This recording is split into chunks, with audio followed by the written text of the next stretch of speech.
रीमा, आप खलीलुर रहमान कमर साहब के बारे में क्या जानती हैं, क्या कहना चाहती हैं? लंबा धागा और लंबी ज़बान हमेशा उलझ जाते हैं, इसलिए धागा लपेटकर और ज़बान समेट कर रखनी चाहिए। जिस शख्स का नाम खलीलुर रहमान कमर है, अगर इसकी ज़बान समेट दी गई तो फिर जो ख़जाने इसके कलम के ज़रिए निकलते हैं वो फिर उस अंदाज से हम तक नहीं पहुंचेंगे जैसा हम देखना चाहते हैं। मैंने इनके साथ काम किया निकी जई हाँ में भी एज एन एक्ट्रेस, और इनकी लिखे हुए डायलॉग्स मैंने बोले। इनकी सबसे एक अच्छी बात है कि लिखते बहुत अच्छा है, और इनकी सबसे बुरी बात है कि बहुत ही परफेक्शनिस्ट है। जब तक मुतमईन नहीं होते ये दूसरे को कब्र तक पहुंचा देते हैं, क्योंकि काम दिल से करते हैं और बहुत अच्छा करते हैं।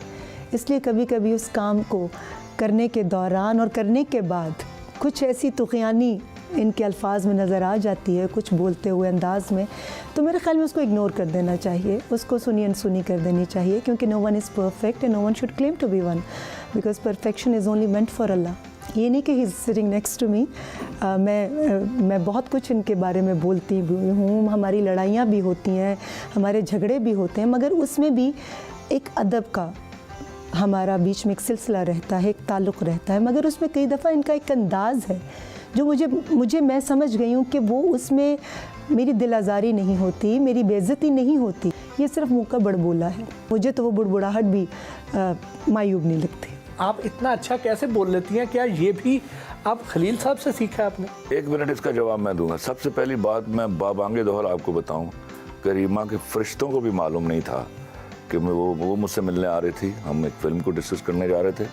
She didn't know at all कि she will be part of this program at all.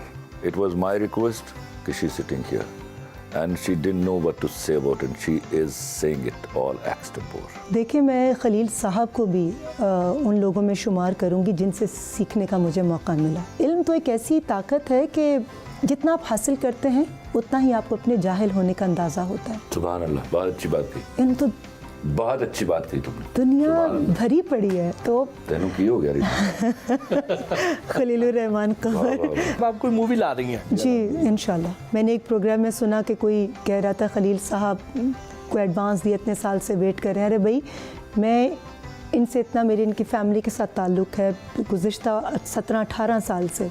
मैं 4 साल से इंतज़ार कर रही हूँ, और मैंने इनको कहा हुआ है कि जी मैंने कहानी आप ही से लिखवानी है और आप ही लिख कर देंगे, तब मैंने फिल्म शुरू करनी है। ये जो आजकल कुछ ख़वातीन ऐसे मनफी रिमार्क्स दे रही हैं खलील साहब के बारे में, आप क्या समझती हैं कि क्या उनकी बात सही है? कुछ तो लोग कहेंगे, लोगों का काम है कहना। जिसने चोरी नहीं की उसको कोई फ़र्क ही नहीं पड़ता, तो ये तो आपके अपने अंदर का इत्मीनान है। अगर कोई किसी को कुछ कहता है तो बहुत सारी बुराइयां भी हैं, कड़वाहट भी बहुत है, इनके लबो लहजे में कभी आ जाती, लेकिन इन सब पर जो चीज़ भारी है कि ये अपने कलम से ऑनेस्ट है। ये जो लिख कर देंगे ये दिल से लिख कर देंगे, वरना टाल मटोल कर देंगे। और फिर लोग कहते हैं खलील साहब ने स्क्रिप्ट नहीं दिया, वो मत उसकी तकलीफ़ करो। बुरा दे देगा तो वो तकलीफ़ उनके लिए भी होगी। एग्जैक्टली। मैं तेरे हाथ बैठ कर लो, मैं ऑन एयर ही। पर खलीलुर रहमान कमर साहब के लिए मेरी बहुत सारे विशेज़ हैं। ये जो लिखते हैं, इनका एक लिखा हुआ जुमला जो नदीम साहब ने मेरी फिल्म कोई तुझसा कहाँ में बोला, नफ़रत से कोई बर्बाद हो या ना हो, ये प्यार साला बर्बाद कर देता है।